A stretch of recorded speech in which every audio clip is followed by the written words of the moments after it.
Steve, you talked about pregame how you guys had to move the ball and make their defense move with how much they switch. You had a season-high 40 assists. Do you feel like you pretty much stuck to that blueprint tonight?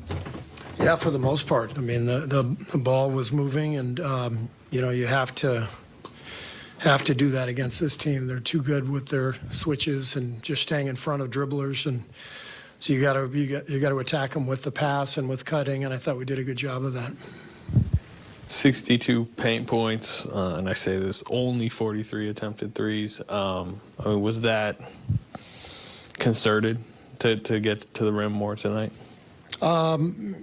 It wasn't something we put on the board or anything, but when you move the ball and you cut, you're going to get some openings, especially with the type of pressure they put on the perimeter. They're not a huge shot blocking team. They're more of a steals team, a forced turnover team. But if you can execute and get the ball into the paint, there's openings in there. So I liked the way our guys attacked. What did you think of Jonathan Kuminga going 4 for 4 on threes in the third quarter? And how much do you want that shot to be a part of his toolbox? Yeah, that corner three is a big shot for him. I think it's it's an effective weapon for him. With his speed and explosiveness, we know he can get to the rim and score. But if he can, space the court and hit that corner three, that's a big deal. And I thought that was a big swing in the game when he made those 3 or 4 in a row. What did you get from Dante tonight, Steve? Dante was fantastic again. He's had such a great stretch now over the last 6-8 weeks. He just competes.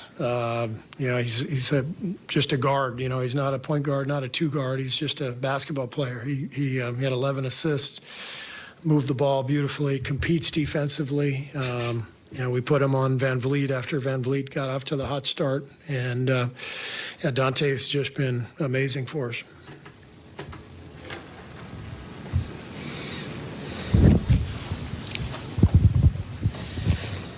Steve, JaMychal Green continues to play meaningful minutes. Has he become the first big man off the bench?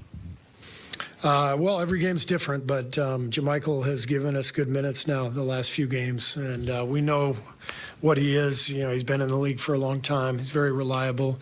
We like the fact that he can step out and make a three. That's, as a five-man, that's a valuable weapon in this league right now.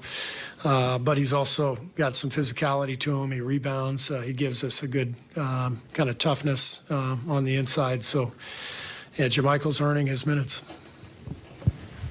Hey, Coach, after the Celtics and the Nets game, I asked you about the late game offense. You had some struggles, so I don't want to be accused of being too negative. You guys have scored well the last 2 games. What's been the key to turning that around these last 2 games?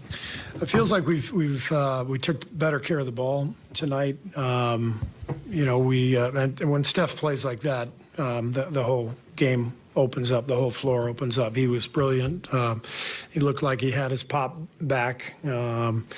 Getting by people, getting into the paint, and then moving it on from there. I mean, he had 11 assists, but he had a lot of plays too where he just pulled the defense in and then kicked the ball to someone else, and we were able to find open looks from there. So, Steph is always the key for us, and when he's playing at a high level like that, it makes the game a lot easier for everyone.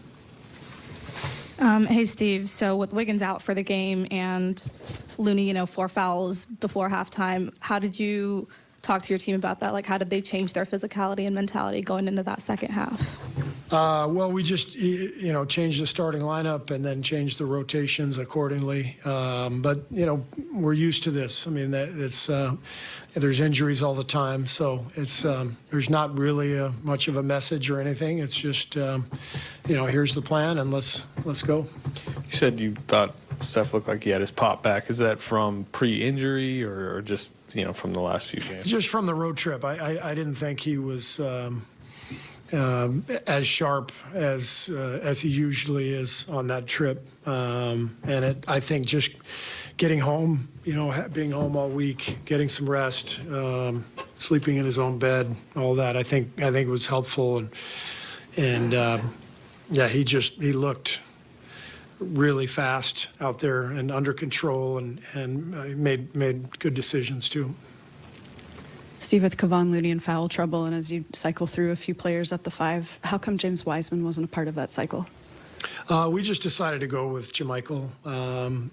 We thought about going with Wise, but JaMychal's been playing well the last few games, and so we gave him those minutes. But James could find himself out there next game. It's just day to day, and he's just got to stay ready, which he will. Steve, Jonathan's really confident in his ability to pretty much do anything on the floor. Do you feel like he has a chance to be a special two-way player in this league, kind of all-around guy? Yeah, I mean, he's got the physical ability to be a hell of a two-way player. I mean, he can guard 1 through 4, and with his ability to score around the basket. You saw the 3-point shots tonight, so that's why we drafted him. He's an exciting prospect, and he's getting better and better. Hey, Coach. So circling back on Dante and his career-high 11 assists tonight, he's been, in my opinion, the Swiss Army knife of your guys' team this year, and arguably in comparison to the Gary Payton II role from last year. And so how important is it for him to be able to make the big shot when he needs to make it and also find the open man like he did tonight? Yeah, Dante's played a big role for us this year. You're right, he has kind of taken on Gary's role from a year ago, being our defensive guard who's coming in to guard the best guy and play with a lot of energy. He's different from Gary because he's more of a ball handler and a playmaker. Gary played more like a finishing foreman around the basket, but Dante has just found a way to fit right in. I think he played for a great college program at Villanova, and great coach with Jay Wright. So there's an awareness of how we play, with the ball movement and the flow and the cutting, and he fits right into our group.